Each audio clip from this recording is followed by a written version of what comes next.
evening and welcome to a Friday Crime Watch, a rare departure from our usual monthly slot on a Thursday. Perhaps we can reach new viewers who can solve some of tonight's cases.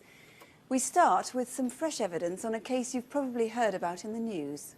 In fact, tonight, police in London have asked us to take up the case of 11-year-old Nayantara Ali. In particular, we'd like to show you some new bits of evidence, two important things, the first time that they've been seen. They're both distinctive, and if you can identify them, frankly, you can probably identify the killer. Nayantara left home to walk to school at 8:15 a.m. 4 weeks ago today, Friday, November the 4th. That's the day before bonfire night. She lived in Pevensey Road, here in Forest Gate, East London. Now, there were two routes she could take to school, and it's important to know which way she went. A friend thought she saw Nayantara here in Odessa Road buying sweets. So if Nayantara then would have walked towards Woodhouse Road and gone to school the back way. But there is a sweet shop too in Dames Road, and Nayantara often went that way instead. Did you see her, or did you see anyone suspicious? Maybe on Wanstead Flats, which is the green bit opposite, or on any of the roads that run from Dames Road to Odessa Road? Above all, do you know anyone who ever goes into the disused stonemason's yard in Winchelsea Road, which is beside the railway viaduct? The railway's there in black. That's where Nayantara's body was found, in that yard, buried under rubble. And whoever put her there almost certainly had local knowledge.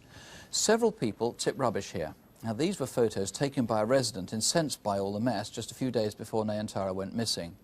If you dump stuff there, believe me, no one is worried about littering tonight. Please call us if you've dumped stuff there in the last 3 or 6 months. 0500 600 600. You might not realise it, but even so have seen something which is crucial to the investigation. 0500 600 600 if you know anyone who dumps rubbish there. But above all, do you know where this comes from? It's a fitted single sheet. Its sort of pea green colour is unusual. Or do you know this carpet? It's about 7.5 feet in diameter, and it's been cut roughly into a circle, as you can see. Maybe it was used as a rug. It's a thick, tufted pile backed with hessian, not rubber. Detective Superintendent Doug Harvey is leading the investigation. The actual carpet is still in the forensic laboratories. What more can you tell us about it? It's pink in colour. The unusual feature about it is it appears to have been unprofessionally cut from a larger piece of carpet. So perhaps as a viewer who knows someone who's done that, or maybe even the remnants are still lying somewhere. Now, the shape, this round shape, as you say, is fairly large, 7 foot, would have gone into a reasonably big room. The pile is probably from a bedroom carpet, is it? It looks like a bedroom carpet. It doesn't look worn. The other thing about it, which I must say, is that it is possible that the body was actually carried through the streets for a short distance in the carpet. So if anybody saw somebody carrying a carpet through that area towards Woodhouse Road, you'd really want to know about that. Very, very much so, yes. The sheet itself, fairly distinctive, but I mean, how would I know if that was mine? Well, I'm told it's unusual for a bottom sheet of a bed, a fitted sheet, to have a valance fitted as well. Now, the valance is the bit that covers not just the top of the mattress, but the side of the bed as well, and maybe the legs. The base of the bed and the legs, yes. And that's all part of the same thing, the same sheet. Now, presumably you're only interested in people in East London who recognise these things. What I'm hoping for is that within a very local area, if someone has looked over their neighbour's fence and seen such a sheet hanging on their washing line, or maybe in a service wash in a laundrette, I must hear from them. Nayantara's clothes have not been discovered, or all the kit she was with. This is obviously the most recognisable. This is identical to the jumper she was wearing and the THS from her school there. This is the tie. She had an umbrella exactly like this. And tell us about the duffel case. She had some PE kit as well. In the duffel bag, that was her school bag. Yeah. It's a black duffel bag. It may not be exactly similar to that, but it's certainly black and with the words, "Take this," from the pop group. Take that. Right across it. And in that she carried her books, her school books, her PE kit, various bits of personal property, all missing.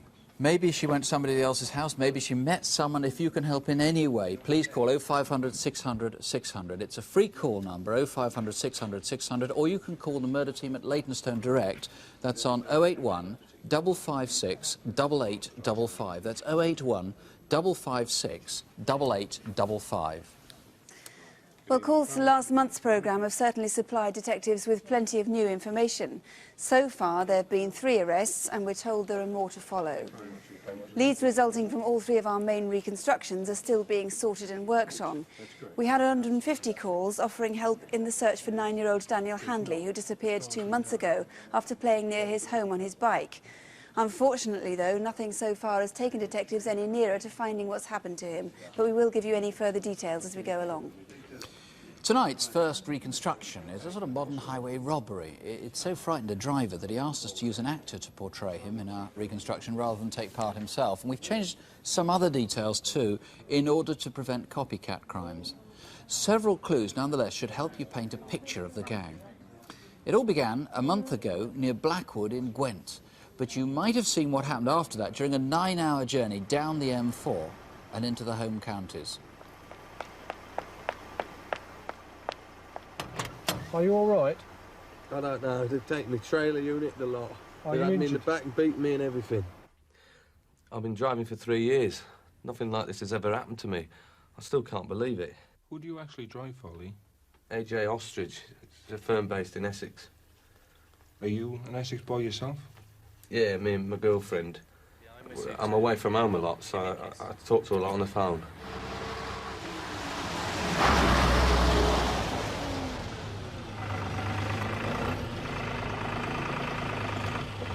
Come back tonight?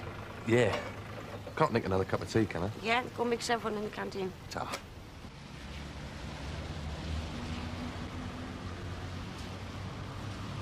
Be wary, there's 2 boys hanging around down the crossroads. They've been down there for about half an hour. Which one's those? Oh, they're coming up by you now, look.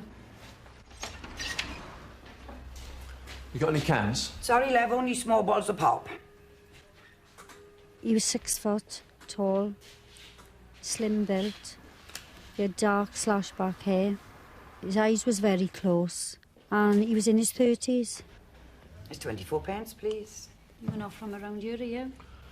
Oh, I'm just working over in Merthyr. Been waiting for a lift for an hour. Oh. Thank And you you. had an English accent. That's you, loaded! All right, mate. Cheers. When you actually drove out to the factory, did you see anything suspicious? No, not really. Although thinking about it, I do remember seeing something. I think it was a white Renault Traffic.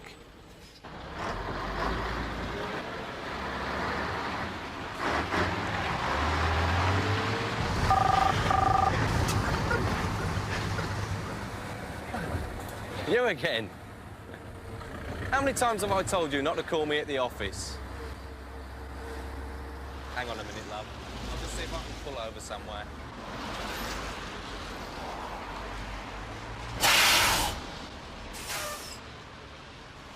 Oh, come on, love. I've only just set off. I've got a long journey in front of me. No, I can't make Friday. Saturday's good. Any good films on? Nah, I've seen it. I'll tell you what, why don't you have a look in the paper and see what's on, and I'll see you when I get back, eh? Bye.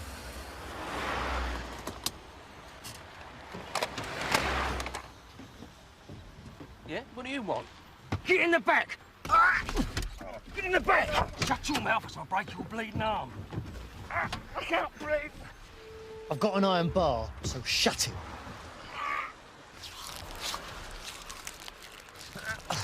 No. I was so scared. I didn't know what they were going to do with me.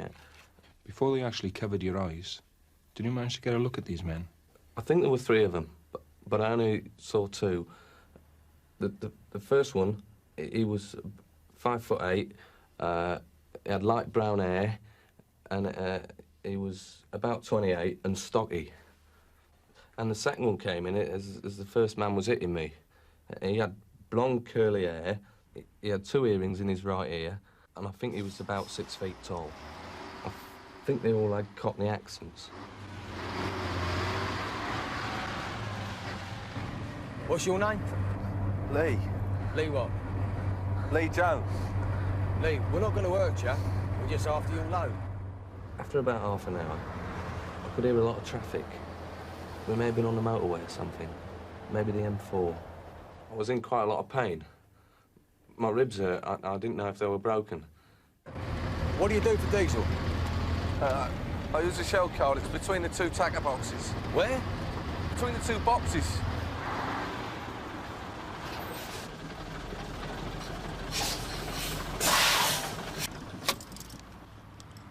Now, listen. If there was ever a good time to shut your mouth, it's now. Got it? All right. Just don't hit me, yeah?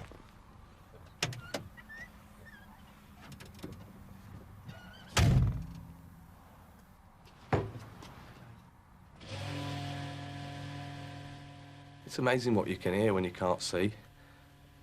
Like, all your senses and sounds seem to be better.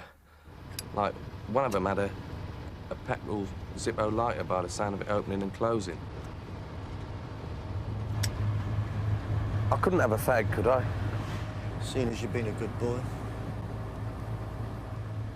By the way this man held the cigarette, I don't think he was a smoker. How long were you actually on the motorway for? Quite a long time. We did a lot of stopping and starting.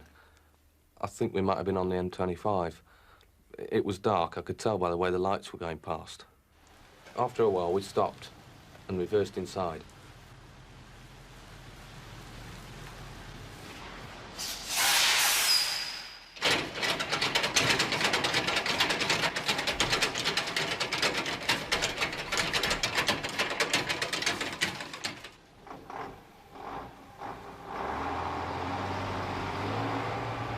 I was sweating so much that the tape started to come away from my eyes, and I could just see this man. And I think he must have got in when he unhitched the trailer. He had curly hair on top, short at the sides. He was slim. Told you it wouldn't hurt you again.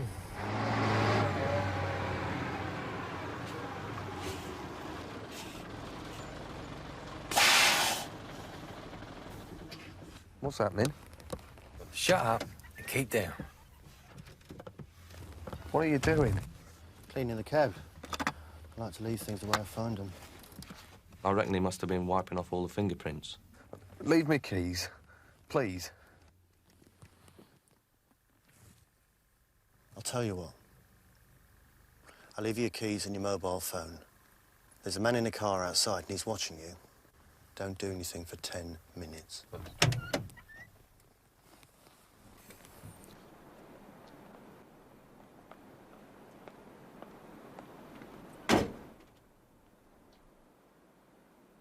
There was no way I was hanging around for 10 minutes.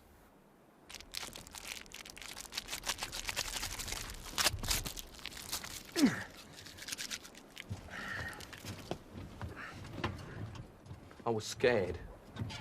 I saw these headlights behind me. I don't know if they had anything to do with it.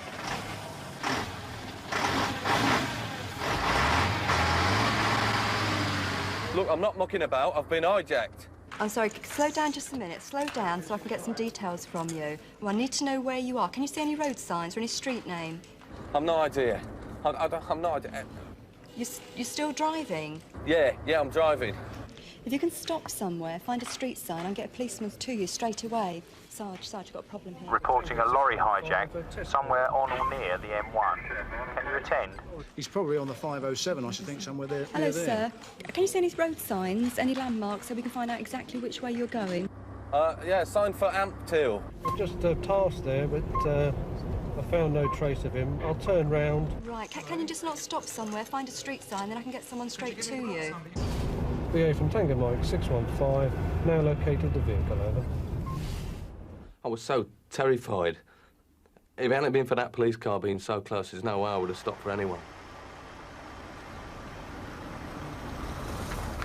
Chris, Norman, the load and the trailer are still missing. Now, the trailer in particular is a bit of a hefty thing to conceal. That's got to be lying around somewhere.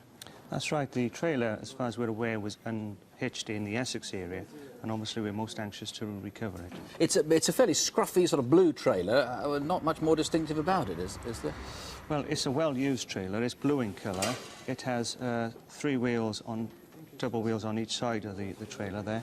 It's on the trailer itself. It has a number which is DX3101. DX3101. Now that will be painted on the back of the vehicle. That's painted on the end of the trailer. But that's not the registration number. That's just a number of the trailer register number. And it belongs to I think it says Deluxe International on it as well. That's right. On the side of the trailer, you will see Deluxe International. Now, what they stole was great barrels full of this stuff, which is waste. It comes from the chips that come from telephones, I think, is that right? That's right. These are the component parts from the microchip from telephones. Now, this stuff, the blue stuff, there are two sorts. This looks just like cat litter, doesn't it, with tiny little bits of gold fleck in it, blue and grey chips. It's a blue and grey powder. And this, more gold and silver, the bits just have been chopped up, literally right, the chips. Like shavings of metal. And it's worthless to them, isn't it? Well, it is in that form. What it needs to have done to it is a special sort of treatment to extract the valuable metals. And where do they get that done? Well, that can't be done in this country. It has to go to either Germany or to Belgium. So it's quite possible that they've got this stuff and realised that, frankly, they've just stolen a lorry load of cat's litter. Well, we believe that when they actually stole the load, that they thought it was in its refined form, but in actual fact it's in the condition we show you here. So we believe they're stuck with it. Well, it's a bit of an odd appeal, but if anybody's offered you any cat litter like this, in this sort of powdery form with bits of gold fleck in it or any of this stuff, let us know. Now, you've got a security video which contains people who just could be connected with this, though they might have nothing to do with it. We ought to stress this. This is at Memsbury Service Station on the M4. Explain what happened here. That's right. From our inquiries, we understand that the lorry actually called at the Membury services, where they purchased diesel. And what we have recovered is a videotape from the service station which shows a number of people at the service station at the relevant time, which is between 4:15 and 4:25 p.m. on the day. Well, if you know who those people are, and if it's you, for heaven's sake, just call us and make sure this piece of evidence is eliminated. But if there's any way you can help on this, please call 0500 600 600. It's a free call number, 0500 600 600.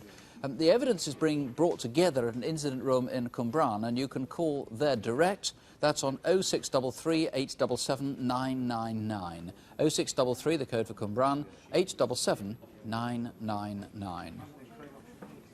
Well, now to a photo call. As a result of calls last month, the man top left of your picture there was arrested last week, and he's now awaiting trial for murder. On the Building Society robbery, a man has been arrested and is now awaiting charges, but police are still looking for the other man on the right. Do call if you recognise him. These two, George Edward Bell and Glenn Robert Jarman, they were wanted in connection with deceptions, and as a result of viewers' information right after our appeal, detectives went to a flat in Cardiff. Unfortunately, the occupants had made a hurried exit. And finally, bottom right, the man has been found in Jersey, although only indirectly as a result of Crimewatch. He's now been charged with a serious assault. So let's see what happens this month. Here are Superintendent David Hatcher and Detective Constable Jackie Hames with some new faces. Do you recognise this man? Colleagues in Bedford would like to speak to him in connection with a series of street robberies. At around 8:45 p.m. on Sunday the 23rd of October, the man attacked a woman as she walked through Bedford town centre. She managed to fight off his first attempt, but he followed her, and a few minutes later attacked her again at the junction between Midland Road and All Hallows. He stole her handbag, leaving her unconscious with a broken nose. He's in his late teens, 5'8", of slim build. He carried a rucksack and was earlier seen wearing a burgundy woolen hat. If you can help at all, please call us tonight. Do you know this couple? They're Clive and Joanna Ramsey, and colleagues in London are anxious to speak to them in connection with a series of frauds. During May last year, a man in London, acting as a financial advisor to an elderly lady, fraudulently sold her shares. He and his accomplice disappeared with the proceeds. Clive Ramsey is 38. He's 5'9", of slim build and has light brown hair and blue eyes. His wife Joanna is 44. She's also 5'9", with long blonde hair and brown eyes. The couple are both well-spoken and frequently visit restaurants, bars and casinos in London's West End. We believe that they could be in Scotland at the moment. If you can help at all, please ring us tonight. This is Carl Maddox. Colleagues in Northamptonshire are keen to talk to him in connection with a rape which happened earlier this year. On the 16th of April, a 34-year-old woman was assaulted and raped in Northampton by two men. Carl Maddox is 33, 6'2" and heavily built. He may have shaved off his beard by now. If you recognise him or you know where he is, please ring us tonight. Next, do these two look familiar? Colleagues in Sussex would like to talk to them in connection with a series of frauds in the south of England. Here's the couple on the 11th of August at Thomas Cook Travel Agents in Horsham, attempting to buy travellers' cheques and foreign currency. When they were challenged by the cashier, they left empty-handed. The woman is between 50 and 55, 5'2" and slim. She's got ginger or blonde hair. The man is younger, between 28 and 30, 6 foot and of medium build. He's got dark brown hair. If you recognise either of them or can help with any of our photocall cases, please call us now. And here's the number, 0500 600 600. Free call, 0500 600 600. Our next case has baffled police for more than 8 months. It's the inexplicable murder of an elderly man, Ron Cousins, in Chelmsford. Police have talked to nearly 1,000 people in house-to-house inquiries, another 260 in stop checks in the street, and they've taken nearly 600 statements. Neighbours and acquaintances have been more than willing to help, but all to no avail. This appeal to Crimewatch viewers is frankly their last hope of finding whoever was callous enough to have killed a frail old man. Our reconstruction begins in the house next door to Mr. Cousins in the small hours of the day Ron died.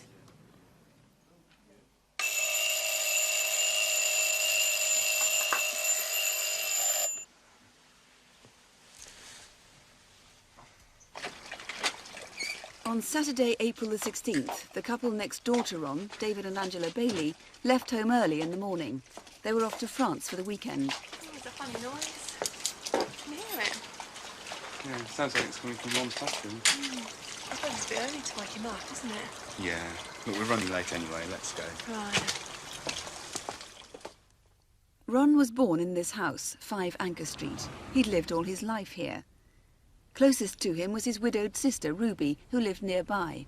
He loved people. You couldn't forget him. He was kind. That's the impression you get. He was kind. He'd do anything for anybody. Hello, Ron. How are you, mate? Hello, mate. How are you? Nice to see you again. Nice bit of green. Yeah, not so bad. The day of Ron's death, Friday, April the 15th, would seem to have started normally enough. Hello, dear. How are you? I'm fine, thank you. And you? All right. How's hubby? He's fine. Good. You're going to be busy? Oh, yeah. Look what they gave me down at the end there. That is nice, Pretty, yes. I'm going to get it framed. Yes. They look nice hanging up with my front. Near enough everybody in the market knew him. The South End for the weekend. He was the sort of man that you would like to have for your grandfather, because he was such a nice old boy. He was lonely, you could tell that, but he was nice, and I just got the, you know, sometimes the feeling just came that you wanted to take him home and look after him. Later, he went to the Christchurch Day Centre, one of several church-run drop-in centres he frequented. He thrived on the company. Anne helps to run the centre. I was always pleased to see him. He used to love coming for his lunch.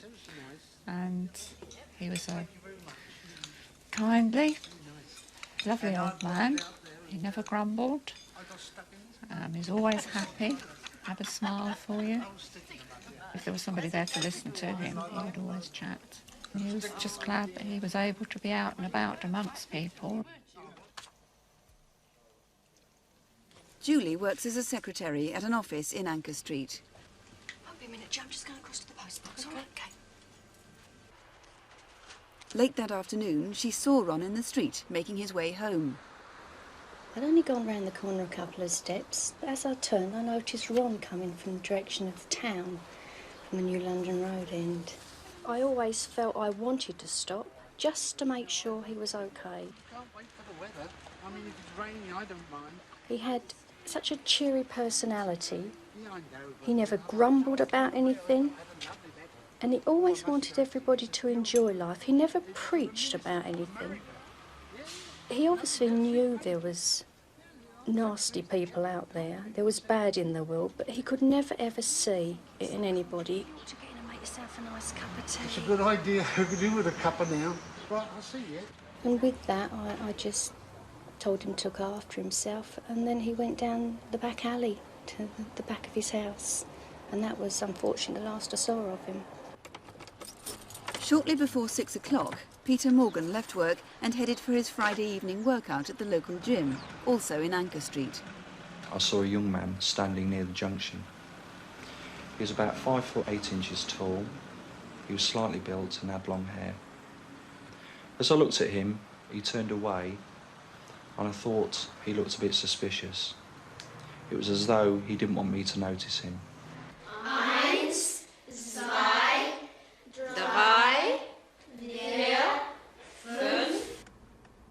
Half an hour later, as Joanna Stevenson took her daughter to a German lesson, she saw a man fitting exactly the same description. There was a man standing outside the terraced houses, right opposite where I turn into the car park. He seemed to be looking up the alleyway between the houses. See you about 7.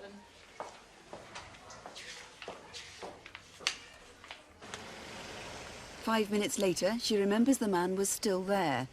He was staring up at number 5 Anchor Street. This time he was looking up at the bedroom window and then looking down again. He was still there as I pulled out and drove off home.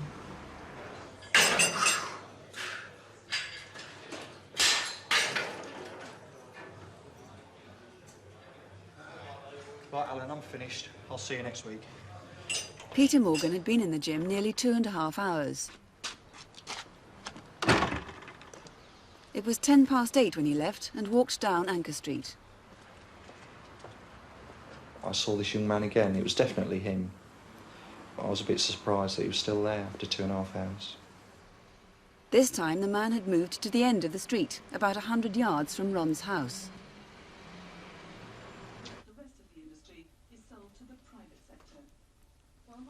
No one is known to have seen or spoken to Ron that evening, but usually he'd watch television and read his Bible.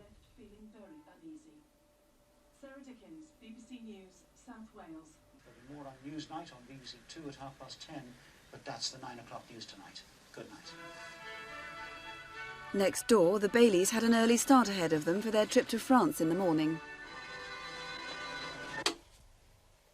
Once the news was finished at 9:30, we went straight to bed. I think it was about 9:45. I was just dropping off and I heard some knocking on Ron's door. And I remember thinking, I wish they'd shut up because some of us have got to be up early in the morning. And it stopped and I dropped off to sleep.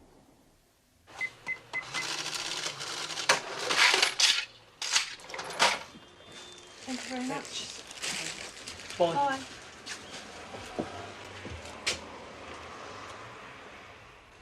In the morning, a couple living 2 doors away were concerned to see Ron's curtains still drawn. Here, do you think Ron's all right? It's 10:30. He'd be up by now. Do you think you better go and check? Could be ill, you know.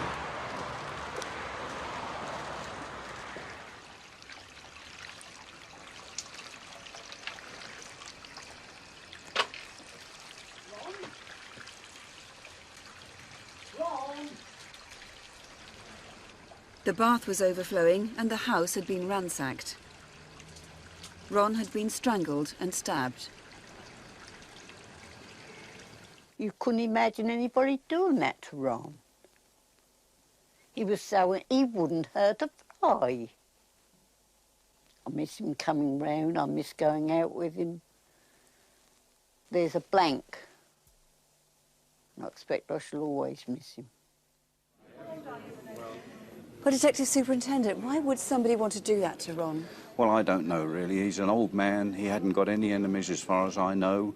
He was in the habit of inviting people back to his home address, however, and maybe somebody came back that he fell out with, or maybe a robbery was the motive. I really don't know at this stage. So it needn't be a local person, you think? Oh, indeed not. He was in the habit of inviting anyone back to his home, and it could be somebody from outside the area. Was anything missing?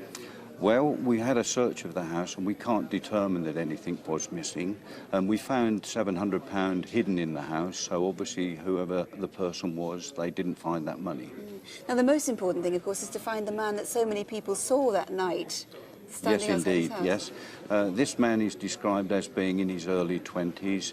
He's about 5'8" to 5'9" tall. He's a slim man and he's got long, straight hair, which comes down to his shoulders but curls up at the edges. He's dressed in a beigey colour, grey colour, loose-fitting jacket. It's a busy area there, so other people may have seen him too. Very, very busy part of Chelmsford, and anyone could have seen this man lurking in the area. The other thing you need to know is who may have called at Ron's house that evening. Yes, there was a knock at the door at about 10 o'clock, we think. Clearly, we would like to identify who that person was knocking at his door. Is there anything else you can deduce about Ron's killer? Well, there was a lot of paint left in the address, and a lot of blood was left at the scene. Clearly this person will be covered in paint and will be covered in blood, and he may have made some efforts to have washed himself in the bath upstairs. So Which is why the water was left running. Exactly, yes. So if somebody remembers somebody coming home covered in white emulsion paint and or blood, it was 8 months ago, remember, on Friday the 15th of April or Saturday the 16th of April. It is, as we said, quite possible that whoever holds the key to this investigation comes from beyond the immediate neighbourhood of Anchor Street and of Chelmsford. So if you do know something, please do ring us. Police officers are here to take your calls, and we're on 0500 600 600 here in the studio. Or you can call the incident room number in Chelmsford, which is 0245 452120. That's 0245, which is the code for Chelmsford, 452120.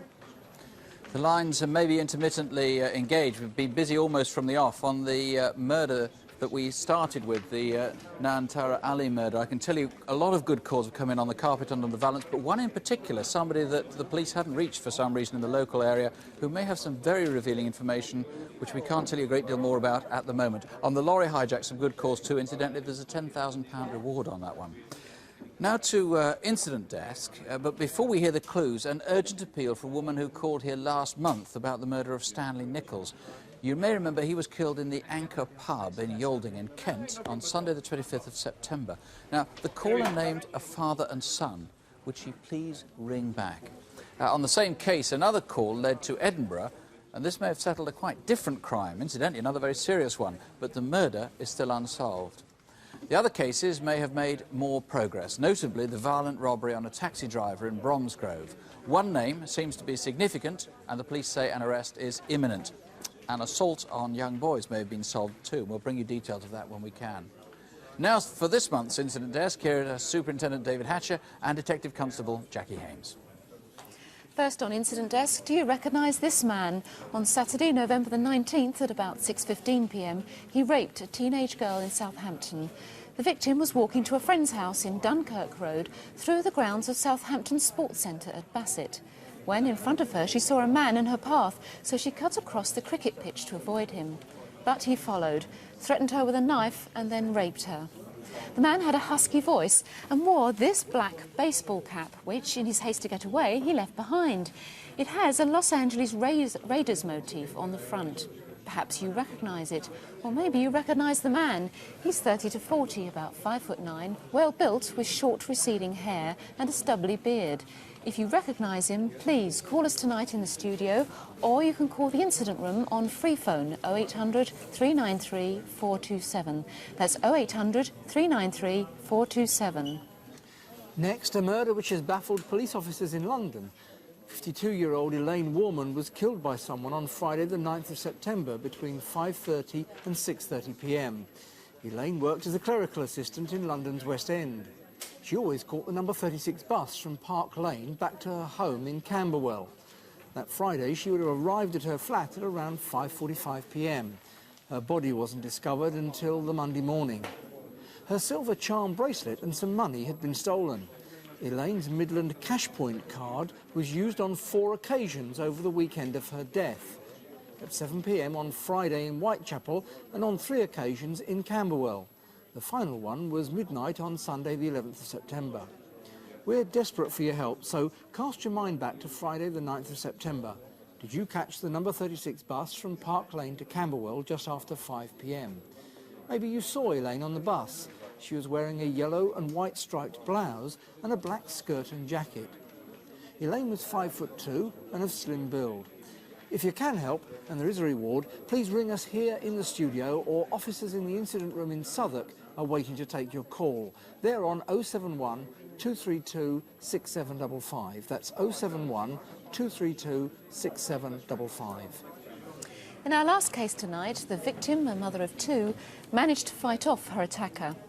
Officers in Lincolnshire are in no doubt that this man would have raped her if she had not fought back so bravely. At about 6:15 p.m. on Monday the 14th of November, the man was in the Trinity Road play area, Stamford, which is 15 miles from Peterborough. The victim was looking for her 13-year-old son, who'd been out with friends. Unbeknown to her, he'd arrived home shortly after she left. Whilst looking for him, a man grabbed her and sexually assaulted her. After a struggle, the woman managed to bite her attacker on the chin, and moments later he fled. Take another look at him. He's in his mid to late 30s, 5'10" to 6 foot, and well built. He has a broad face and fair hair cut in a basin style over his ears. He was wearing dark trousers and a dark jacket, possibly leather. Remember, it's likely he had bruising on the right side of his chin.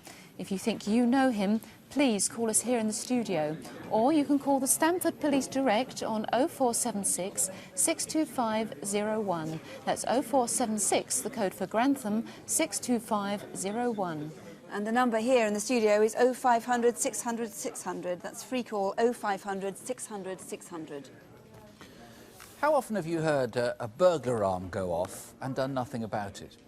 And the trouble is, of course, there are so many false alarms. Even so, a bell or a siren going off generally makes us more observant, and that might help to solve the case we're showing next. 7 weeks ago, Kath Hempsall triggered her alarm at home in Lincoln, and detectives now need help to find her killer.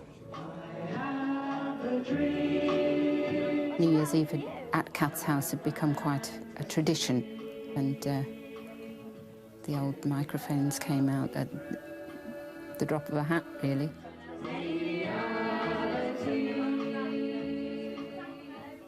We weren't that musical. We just enjoyed singing, especially after a few drinks. It was a good time. We had fun.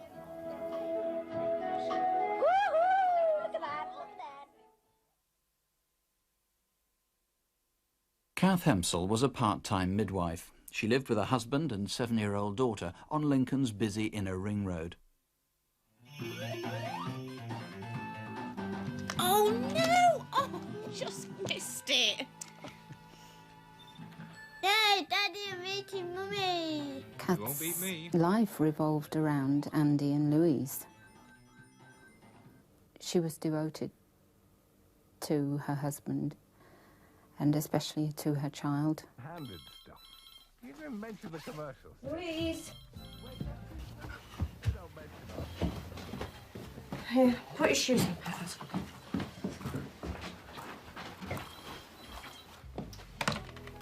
Hello? Oh, Liz, is everything all right? Yeah? Yeah. Oh, Louise, go and brush your hair. Yes, I think they're going to give me a perm. They can see me about 9:15, which means I could get to you about 10:30, maybe 11. Yeah, I've got one job to do after I've dropped Louise off, and then I should be back here about 9:30. Yeah. OK. All right. See you later, then. Bye.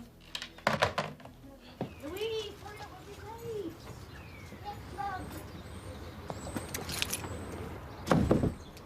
Have you got your lunchbox? Yes, Mum.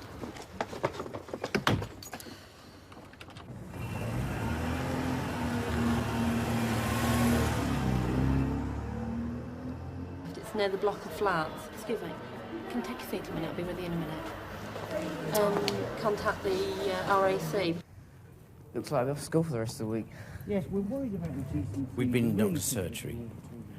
My son had a chest infection, and we were rather worried about it. By this time, Kath had dropped Louise at school, had briefly been into town, and was now on her way home.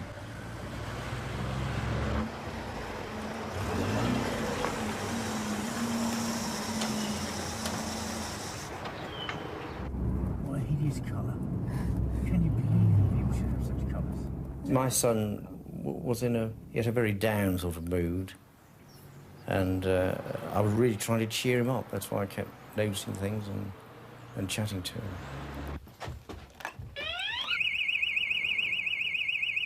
I wonder if that's... Oh, it's all right. There's a car in the driveway. I found it's in remarkably good condition for its year. It's a Y-Rich like this one. And it was then that I became aware of someone running along the pavement. It's all right, I'm not going to run you over. I know where the brake is. But he shot off towards the rear of the white Transit. And that was the last I saw of him.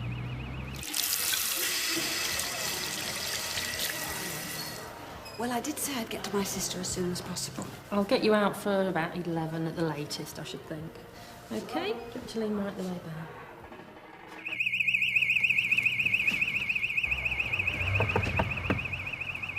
2 traffic policemen happened to be driving by and heard the alarm. Made a very thorough search, really, but couldn't see anything disturbed or anything that seemed strange, so we returned to Lincoln Police Station. How long were you there?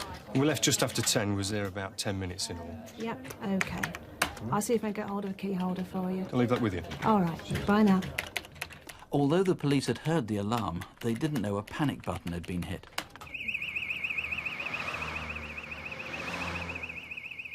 Hello, police. I'm really worried about my sister. She lives at Longdales Road. I've been round there myself and she's just not answering. The car's sitting there, the alarm bell's going off. She must be in. It's just not... I'm really worried about her. I don't know what's going... There must be something terribly wrong.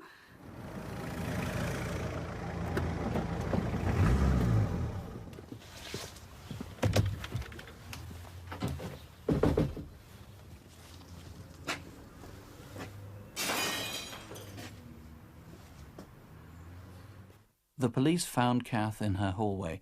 She'd been stabbed over 30 times. I was prepared for a shock because I knew already that something was wrong. Can you just stay in the car? An officer will be with you shortly, OK? I don't know when the realisation of the way in which she had been killed hit me. I really don't know. Sometimes I wonder if it still hasn't. Tom Coates is the head of Lincolnshire CID. It was actually a fairly foggy morning that morning, Tuesday, October the 11th. That chap running across the road, though, is by far your best clue, isn't he? Yes, he is. He's very important to us. He may have, of course, been there quite innocently, and if he was, then we would like him to come forward.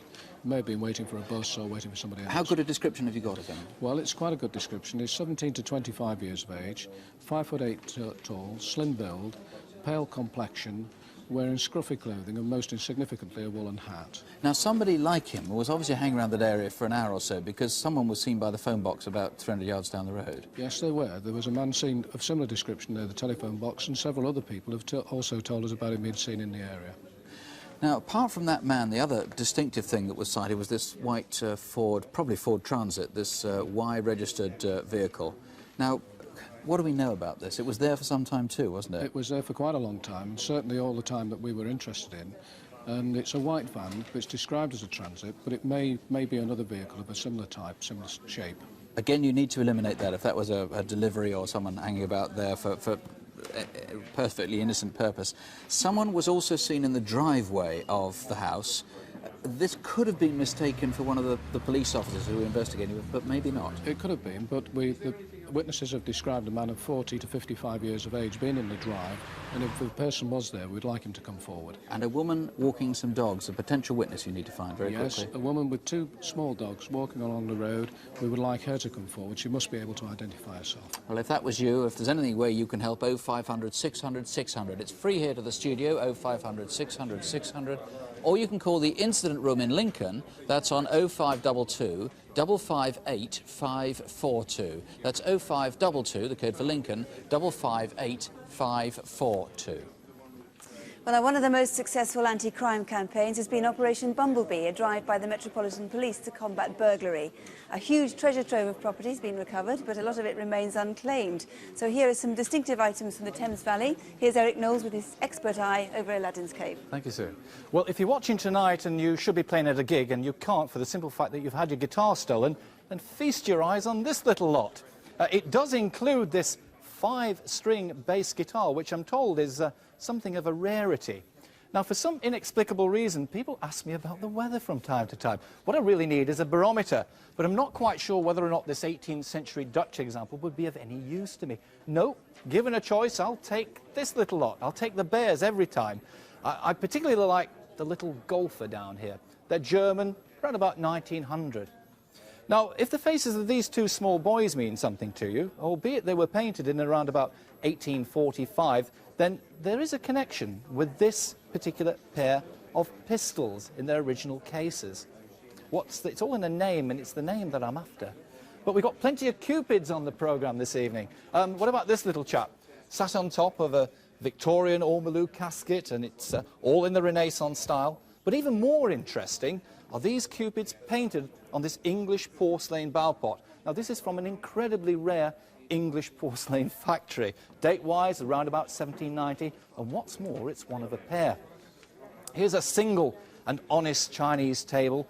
It's about 1850 in date, and it's inset with this white marble top. And on it, from the same period, a Chinese bottle vase, beautifully decorated in coloured enamels, and on the base is a particular motif, and if you can tell me what that motif is, I'd be more than interested. A little bit later in the Victorian age, a silver tea service, quite simple in shape, in its original fitted box. And it's by an absolutely top English maker, and his label is inside that fitted box. Pretty as a picture. Here's a young lady. We're at the original. The original is by Holman Hunt, but this is a little bit later in date. But what makes it unusual is on the reverse inscribed is quite a lengthy poem. Now, feast your eyes on this treasure of a watch. It is in actual fact by Patek Philippe of Geneva, and what's more, it contains the original serial number, the unique serial number, which is inside, and it's telling me that time is of the essence, and it's time for me to say bye for now. Well, I'm just looking at the calls that have been coming in. The number, incidentally, if you see anything there that you recognise, 081 345 4112. That's 081 345 4112. I've just been looking at the calls that have been coming in. On the lorry hijack, several sightings of the trailer. Some maybe during the hijack itself, other possible descriptions of where it is at the moment. On the Ron Cousins murder, the same name has been mentioned twice for that guy who was seen outside Mr. Cousins' home. On the Nayantara Alley murder, more calls, several of them suggesting why the carpet may have been cut into that distinctive circular fashion. Photo call Carl Maddox, a location which fits with information that police already have. On the Bedford Street robber, we've got some names suggested on that. In fact, photo call looks as though it's coming very promising indeed. And there's the number, 0500 600 600, direct to the studio here, 0500 600 600. The lines are going to be open until midnight, and most of the incident rooms are open 24 hours a day. Crimewatch update is at 11:40 tonight, and it looks as though we might have quite a lot more to tell you by then. Indeed, some quite interesting calls right now. If it's beyond your bedtime tonight, we'll be back next month, back on our normal Thursday evening. Do remember that the sort of offences we show are rare. In fact, you're much more likely to be able to help solve a major crime than be a victim of one. So please, don't have nightmares. Do sleep well. Good night. Good night.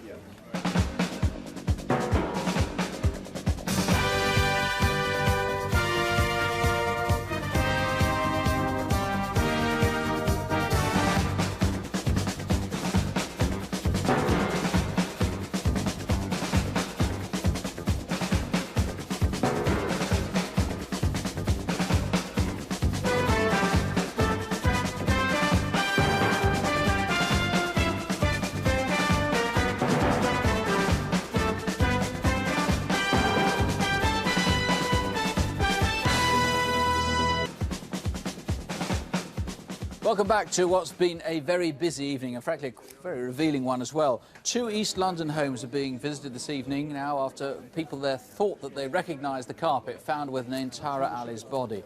A rather disappointing response, though, on the murder of Kath Hempsall. But there are strong leads on the rape in Southampton and the indecent assault in Stamford, and there's a great deal more besides. Sue. Well, we'll start with the murder of Ron Cousins in Chelmsford in Essex. Ron was a very popular man among the local people of Chelmsford, and police are quite baffled as to why anyone should want to kill him. A man with shoulder-length hair was seen outside Ron's house on the evening of the murder, and the date of it was Friday the 14th of April, so we're going back 8 months.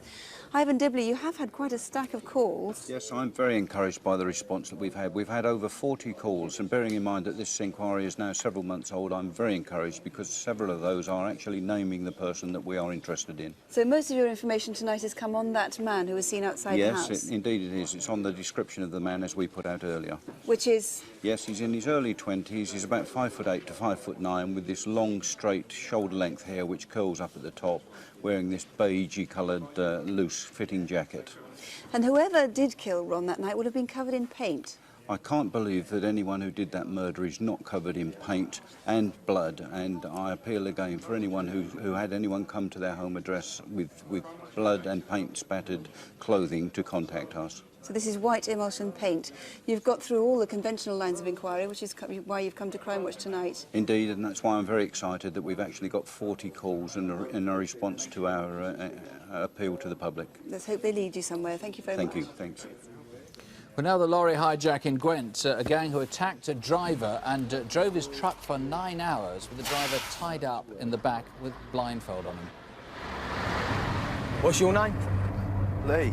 Lee what? Lee Jones. Chris Norman, you got an enormous response. I mean, there's something like 150 calls so far, I think, here, just going through a chunk of them, but nothing here that seems to have clicked. No, we've had a tremendous response from the public, but we need something more specific now on a number of issues we raised at the earlier interview. Very little from Essex, which is where you think the trailer probably finished up, and you haven't found the trailer. No, the trailer remains outstanding. We're very keen and very anxious to get further calls on where the trailer is at this time. It's blue, it's fairly scruffy, fairly old. It's got a number painted on the back of it, not the registration plate. And you haven't found the waste that was in it. I mean, it should explain for people who didn't see the earlier programme that there were barrels of bits of old microchip in which had been stripped into metal bits. Part of it looked like blue cat's litter, frankly. That's right. It's a blue and grey powder type substance. And the other was like shavings of metals, small pieces of metal. And you think it's probably valueless to the gang? They might have been trying to palm it off on people, telling them it's very valuable. Absolutely. In the state it is at the moment, it's of no value to anybody. It certainly needs to go through a treating process. We showed some security video from a service station on the M4. You were anxious to find people shown in that. Yes, we're very keen for anybody who recognises themselves firstly on the video to come forward so they can be eliminated from the inquiry, and just as importantly for anyone who might recognise anybody on that video to please give us a ring. We've had several names, but if you were in that piece of video just showed, then please do call us. There's a £10,000 reward on this, and let me stress once again there is a sense the police believe that this is all focused in Essex. Sue. Well, now to photo call. Jackie, have people been recognising the faces? Yes, lots of information coming in tonight. The Bedford Street robber was the first picture we showed on photo call. We've had 10 calls. An investigating officer, in fact, is very pleased. He's had some very strong information which will be followed up, so good news there. Clive and Joanna Ramsey, we wanted to speak to them in connection with some frauds in London. Several very good sighting which fit in with information that the officers knew already, so they're very pleased in that. And in fact, one call is being followed up tonight, so fingers crossed. And on Carl Maddox, we wanted to speak to him about a rape in Northamptonshire. We've had 20 calls, but nothing really concrete. We do feel that someone knows where he is tonight. Remember, he could have shaved off that beard. Ring us in confidence if you know. Right, what news on incident desk? Well, the rape in Southampton, the man with the baseball cap, if you remember, we've had over 50 calls, which is a tremendous response, and in fact they're still coming in here. Lots of names suggested in the Southampton area, but remember, if you were in that area, there's a sports centre there, you may have seen something. If you think you did, please call us. And the indecent assault in Stamford, tremendous response. Over a dozen calls, but definitely quality calls. And there's one potentially exciting one which has come in, which is proved correct, could solve this case. So watch us again on the 18th of January. Great, Jackie, thank you very much. Well, now the murder of the little schoolgirl, the 11-year-old Nayantara Ali, a month ago today, on the 4th of November in East London. She was found rolled up in some carpet, which was revealed on Crimewatch for the first time. And, Doug Harvey, you've had a tremendous response on this from the community, which you really thought you'd trawled extensively already. Yeah, that's the impressive part. An awful lot of these are from local people. Now, I thought we'd done an extensive house-to-house inquiry, but there's still people here that we didn't reach and are now ringing in, which is absolutely great. And some of them are very, very specific. Such as? We've got a local man who cleared out a similar carpet just a month ago, and a local woman who recognises it as one her landlord has used in the past, and we've got a telephone number there to check, which we're doing right at this moment. It's about 7 feet across, tufted. Yes. Cut into a circle. Cut into a circle, which may account for all the fishermen ringing in to say it's the sort of thing that fishermen do to put under their bivvies when they're fishing. And somebody rang, and I just saw a few moments ago, from Nayantara's own street. Absolutely, in Pevensey Road. Apparently there was a similar carpet dumped in one of the front gardens, which may have disappeared over this very weekend when the body was found. So that was one we're going to be following up very, very quickly. Good. Looking very encouraging. It is, yes. Thanks very much indeed. Sue. And last and often most in terms of quantity of calls, Aladdin's Cave. This month's haul comes from London and the Thames Valley, and of course the property which has been recovered here could have come from anywhere in the country. Eric, what's been happening? Well, first of all, let me tell you that these guitars do not belong to Chaz and Dave, so please, it's very good of everybody to get in touch with us about, but we've had so many calls, they're not Chaz and Dave's. But what about this for a bit of fun? I didn't show it earlier on, but little Japanese Kobe toy, one of several that the police have recovered. I'm not convinced that these particular bow pots have gone unnoticed. Have another look at them. They are important English porcelain bow pots. You would grow crocuses in them. 1790. And as for the watch, Patek Philippe, this is the Rolls-Royce of watches, believe me, and each one has its individual serial number. So take another good look at it, because it is one very important watch. And last but not least, take a look at one mantle clock. Now, a lot of them around, but this is quite distinctive with the Champs-Élysées decoration. Have a good look. Time's of the essence. Bye for now. Eric, thank you. The lines are closing here shortly, but we'll give you the local numbers on the screen in a moment. No doubt a lot more will have developed between now and our next programme. Next month we're back to our regular time, 9:30, and our regular night, Thursday. So that's Crime Watch on January the 19th. Meanwhile, though it's still 3 weeks away, have a very happy Christmas. Don't have nightmares and don't eat too much. That really would give you nightmares. Good night. Good night.